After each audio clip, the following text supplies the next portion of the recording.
이 주사기는 사실 거의 관련이 없는데, 물론 간접적으로 관련이 있죠. 그걸 일부에서 매점매석하는 바람에 그 불필요하게 주사기 값도 엄청 오르고, 심지어 주사기를 사기가 어려운 상황이 됐는데, 그거 완전히 국민 경제나 우리 국민 건강에 치명적인 피해를 입히는 거잖아요. 그 후에도 보니까 좀 매점매석 경향이 조금 있다가 사라졌는데, 어쨌든 이게 여러 영역에 발생할 수 있기 때문에 엄정하게 좀 대응을 한다는 원칙을 분명하게 하는 게 좋겠습니다. 대통령님, 국내청장입니다. 네. 여기, 예. 예. 이 고환율이 고물가의 원인이 되기 때문에 이 기업 중에 환전하지 않고 해외에 달러를 많이 보유하고 있는 기업의 역외 탈세 여부에 대해서 면밀히 들여다보고 있었습니다. 예를 들면 달러를 조셉 피난처의 페이퍼 컴퍼니에 빼돌리지는 않는지, 그리고 또 해외에서 사주일가 등에게 사회 유출하고 있지는 않는지 등입니다. 그래서 혐의 있는 기업들에 대해서 곧 조사를 착수할 예정이고요. 앞으로도 역외 탈세 여부를 계속 검증하도록 하겠습니다. 네. 이 환율이 높아지면 수입 물가 부담이 커지고 그 결국은 우리 서민 물가에 악영향을 미치는데, 이게 환율이 사실 지금 현재 상태로는 과거 관념에 의하면 좀 이상하다는 거죠. 뭐 1,500원, 뭐 1,560원 이렇게 가는 게. 그 중에 하나가 수출에 의한 경상 수지가 현재 지금 전반기에만 해도 과거 작년을 넘어서 지금 1,400억 불에 5월달까지가 1,400억 불이고 5월까지만 작년 연간이 1,230억 불입니다.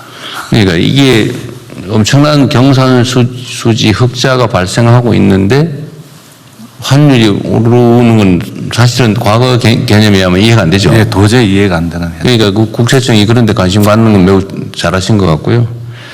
또 한 가지 원인이 그 국내 그 투자자들의 해외 주식 투자, 이게 지금 작년까지 연간 100조 원 이상, 예, 한 200억, 300억 불 정도까지. 1,200~300억 불이 해외 주식 투자했다. 그러면 우리 돈으로 하면 한 200조 원 정도가 해외 주식을 투자했던 거잖아요. 네네. 이것 때문에 해외 주식 투자에 의한 외환 유출을 좀 관리해 보자고 해서 아마 네. 개별 주식 레버리지 제도를 도입했던 것 같아요.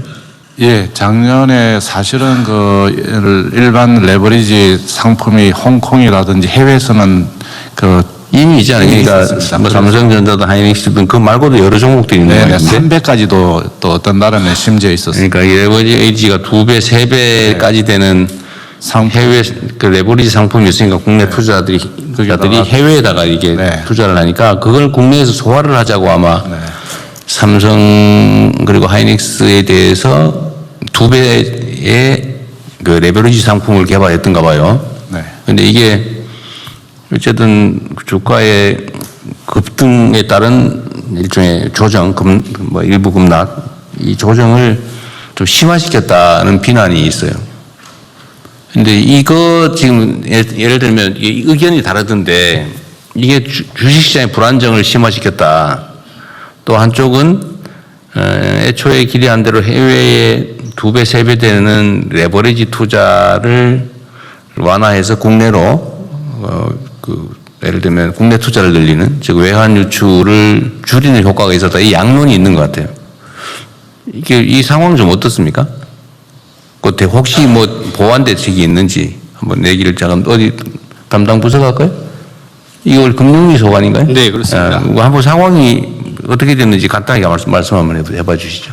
네, 그 말씀 주신 대로 이 취지가 뭐냐면 해외에서는 그때 됐고, 해외에서는 2배, 3배까지 뭐. 네, 우리나라 상품인데 우리나라 상품을 갖고 레버리지 상품이 있었고, 그리고 또 국내 투자들이 해외 나가서 하고 있었고, 그러니까 해외에서 되는 걸 국내에서 막는 이 제도를 오히려 국내 제도권 틀로 들어와서 투명하게, 투자자 보호를 그쪽 가면 더 약하거든요. 그래서 투자자 보호 같은 경우는 예탁금이라든지 교육이라든지 더 강화돼서 보호하는 게 맞고, 상품도 투자자 선택권 다양화하는 측면도 있고, 그래서 오히려 자본시장 선진화라든지 이런 측면에서 이런 것들이 필요하다, 이런 측면에서 했는데, 문제는 이게 어쨌든 국내 투자자들의 불만의 한 원인이 됐던 건 사실인 것 같아요. 그러니까 이게 이제 상승 국면에서는 오히려 상승을 심화시키고 격화시키고 하락 국면에서는 하락을 좀 심화시키잖아요.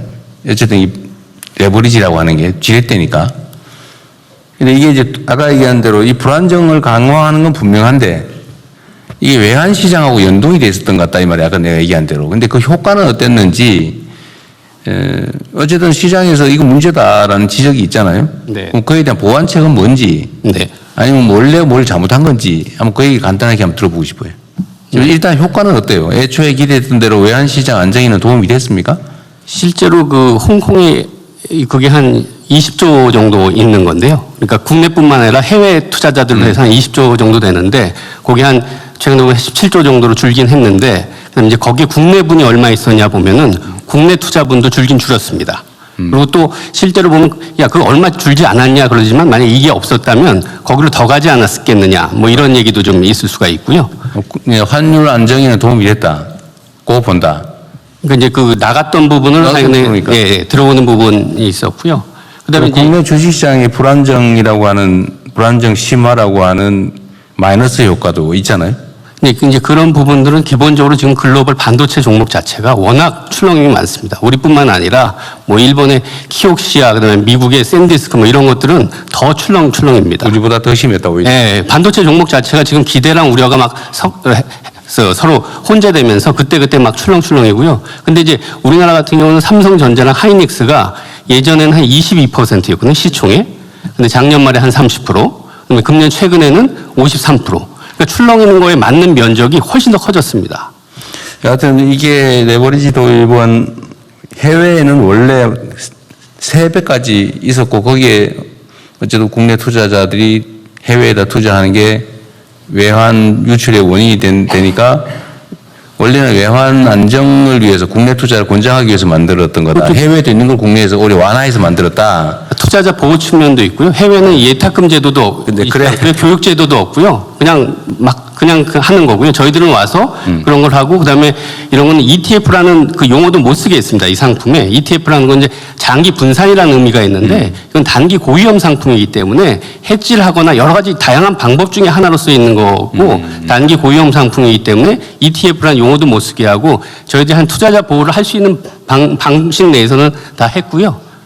하여튼 그 당국으로서는 나름의 노력을 했다고는 하지만 시장에서는 필요 이상으로 시장 불안정을 키웠다라고 하는 비판이 있고 그건 환율 안정이라고 하는 측면의 정책 효과를 노렸다고는 하지만 뭐 국민들이야 그런 것까지 고려해야 될 건 아니고 하여튼 시장 주식시장의 참여자들 입장에서는 이거 정책상의 비효율 또는 문제가 훨씬 더 크다라고 보니까 그 어쨌든 보완책은 신속하게 또 충실하게 만들어야 됩니다. 지난주에 시간이 너무 오래 걸리는 것 같기도 하고요. 지난주 목요일 날 발표를 했습니다.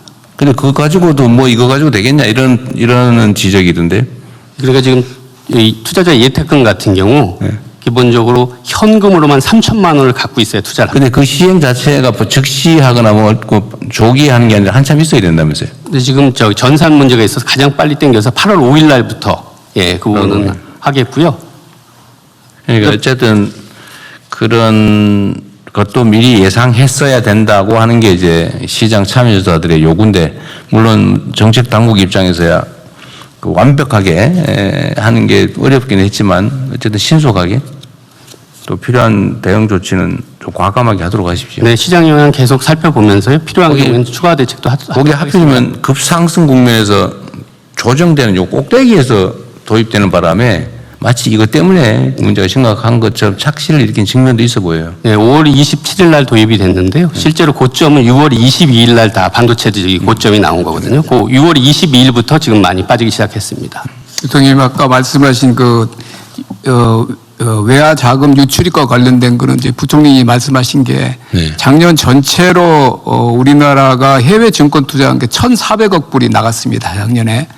200조 대 나갔다는 거. 해외 이제 뭐 기관 작년에만 개인 그런데 그게 이제 개인이 400억 불이고요.